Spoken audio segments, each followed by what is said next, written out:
अस्सलाम वालेकुम। तो कैसे हैं आप सभी। उम्मीद करती हूँ आप लोग बहुत अच्छे से होंगे।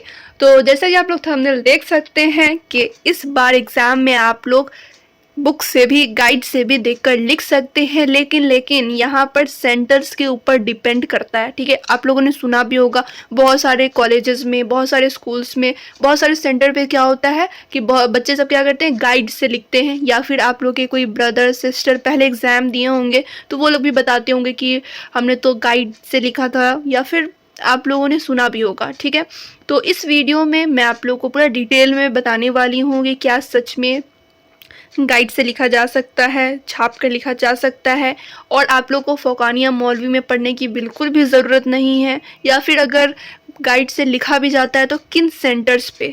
ठीक है, तो इस वीडियो में पूरा डिटेल में मैं बात करने वाली हूँ। तो आप लोग जैसे ही फ़ौक़ानिया मौलवी इन सभी का नाम सुनते हैं तो आप लोगों के माइंड में सीधे आता है तो इसमें पढ़ने का तो ज़रूरत ही नहीं है, सीधे गाइड से लिख कर आ जाना है। तो बिल्कुल भी नहीं। अब की जो एग्ज़ाम हो रही है, बहुत पहले आप लोगों ने सुना होगा कि फ़ौक़ानिया मौलवी में गाइड से लिखा जाता है, इनफैक्ट इधर तक, लेकिन हर जगह नहीं। अगर आप लोग इसी के भरोसे रहेंगे कि इसमें पढ़ने की ज़रूरत नहीं है, गाइड से लिखा जाता है, गाइड लेकर जाएंगे और लिख कर आ जाएंगे, तो यहाँ पर आप लोग बहुत बड़ी गलती कर रहे हैं। फ़ौक़ानिया मौलवी में बिल्कुल चीटिंग चलती है, बहुत जगह चलती है, अभी तक चलती है। लेकिन कहाँ पर चलती है? जो एकदम गांव साइड रहेगा या फिर जहाँ पर थोड़ा सा छूट दे दिया जाता है, हर जगह नहीं चलता है। अगर आप लोग का अच्छा जगह सेंटर पर गया, अच्छे कॉलेजेस में, बहुत ही स्ट्रिक्ट कॉलेज में या फिर स्कूल में, तब वहाँ पर आप लोग की चीटिंग नहीं चलेगी। गाइड ले जाकर लिख नहीं सकोगे, आप लोग मोबाइल से लिख नहीं सकोगे, तो वहाँ पर आप लोग का पढ़ा हुआ ही काम आएगा। अब आप लोग को तो मालूम नहीं है कि आपका सेंटर कहाँ पड़ा हुआ है, पहले से तो पता नहीं है। अब आप लोग इसी इंतज़ार में रहोगे कि गाइड लेकर जाना है, देख कर लिख कर आ जाना है, एकदम छाप वोप कर आ जाना है, पूछ पाछ कर लिख देना है। इसी इंतज़ार में आप लोग रहोगे, पढ़ाई वढ़ाई नहीं करोगे, और एंड में लास्ट में क्या होगा कि आप लोग का सेंटर अच्छे खासे कॉलेज में, एकदम स्ट्रिक्ट जिसमें लिया जाता है एग्ज़ाम, उस कॉलेज में पड़ गया। तब आप लोग क्या करोगे? उस टाइम आप लोग कैसे लिखेंगे?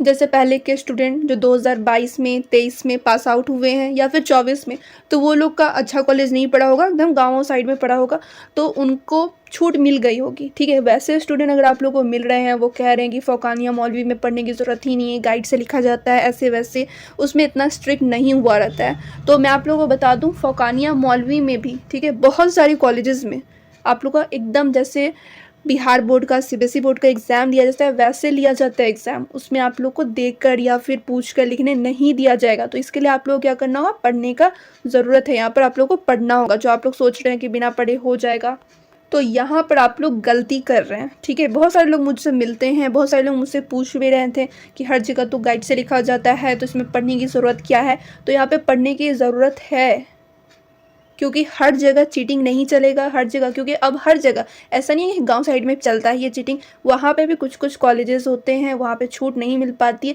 शायद कोई कॉलेज ऐसा हो जाता है, कोई स्कूल में ऐसा पड़ जाता है जहाँ पे छूट थोड़ा सा मिल जाता है, तो वहाँ पर बच्चे चीटिंग कर लेते हैं या फिर पूछ पाछ कर लिख लेते हैं, लेकिन हर जगह नहीं चलता है। अब तो यहाँ पर साफ, पहले जो एग्ज़ाम लिया जाता था फ़ौक़ानिया मौलवी का, तो उस टाइम बच्चे लोग क्या करते थे, बुक से या फिर एक दूसरे से देख वेख कर लिख लेते थे। लेकिन अब ऐसा नहीं हो रहा, अब सब कुछ धीरे धीरे ठीक हो रहा है, इसीलिए आप लोग को इन सभी में भी पढ़ने की ज़रूरत है। यहाँ पर आप लोगों को समझने की ज़रूरत है, फ़ौक़ानिया मौलवी कोई ऐसी वैसी एग्ज़ाम नहीं है, मैट्रिक और इंटर है। 10th 12th आप लोग बिना पढ़े छाप कर ऐसे ही पास कर लोगे। आगे चल के क्या होगा फिर? आगे मान लो आप लोगों को डीलेट करनी है या फिर कोई भी एंट्रेंस एग्ज़ाम देना है, तो उसके लिए फिर से 10th और 12th तो पढ़ाई करनी ही पड़ेगी। तो अगर आप लोग अभी फ़ौक़ानिया में, तो फ़ौक़ानिया की अच्छी तरीके से तैयारी करें। मौलवी में है तो मौलवी की पढ़ाई अच्छे तरीके से करें कि आगे आप लोगों को प्रॉब्लम ना हो। ठीक है, और इस ख्याल में आप लोग बिल्कुल भी मत रहना कि आप लोग को गाइड से देखकर लिखने की परमिशन मिल जाएगी। चाहे आप लोग किसी भी कॉलेज में जाओगे एग्ज़ाम देने, कोई भी सेंटर भी पड़ता है, तो उसमें आप लोग को देख कर लिखने का मिल जाएगा। तो ये आप लोग को तो नहीं होने वाला है। अगर किस्मत अच्छी रही तो वैसा कॉलेज मिल गया तो आप लोग लिख भी सकोगे, ऐसा नहीं है कि नहीं लिख पाओगे, लेकिन फिर भी आप लोग को कोशिश करना है कि फ़ौक़ानिया मौलवी की पढ़ाई करके ही एग्ज़ाम दें। तो मैं उम्मीद करती हूँ आप लोग को समझ में आया होगा कि मैं क्या कहना चाह रही हूँ। और यहाँ पे कोई ऐसा कोई सेंटर वेंटर नहीं है कि वहाँ पे आप लोग को देखकर लिखने का इजाज़त मिल जाएगा, लेकिन कुछ को छोड़ के, कुछ में अभी भी चलता है चीटिंग, देखकर भी लिखते हैं स्टूडेंट, लेकिन कुछ को छोड़ के बस। ठीक है, तो मैं उम्मीद करती हूँ आप लोगों को समझ में आएगा कि मैं क्या कहना चाह रही हूँ। तो फिर मिलती हूँ दूसरे वीडियो में।